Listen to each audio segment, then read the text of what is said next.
The next morning, she was disoriented and dazed. She had another nightmare that last night, but she was grateful she couldn't remember a thing from it. She had stretched out her stiff muscles and reached for her phone out of habit, and saw there was a sent text message from her boyfriend.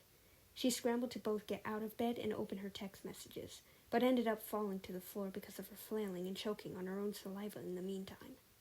During her harsh coughing fit, she unlocked her phone and looked at her boyfriend's recent text, which was sent 10 minutes ago.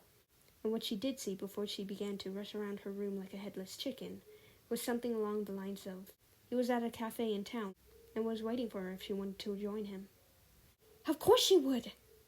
So she put all her energy into getting ready and going straight out the doors.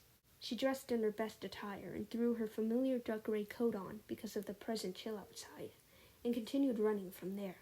She was so happy. Just the fact he sent a text wanting to see her, especially after his behavior yesterday evening, gave her hope that he was finally coming around to her. She hurried down the street with a skip in her step, but faltered when the hair picked up on her arms and she felt watched. She looked around herself before she saw perched on a fence the very same black cat from the last 2 nights. She paused in place and tried to assess the animal. She was glad she remembered to bring her glasses, as previously she couldn't see as much detail and only a slight blur. The animal truly was curly-coated, with what really did look like a raggedy dark gray ribbon tied around its neck.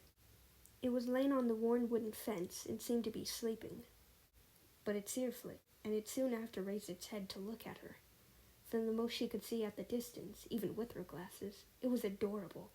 She called softly to the cat and bent down, trying to seem open and welcoming to it, wishing to pet it.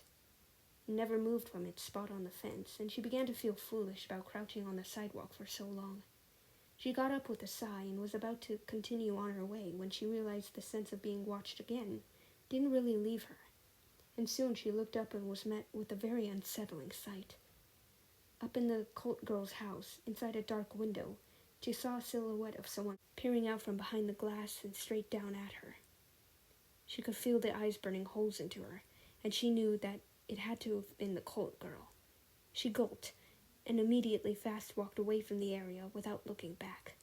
She'd feel better when she sees her boyfriend at the cafe.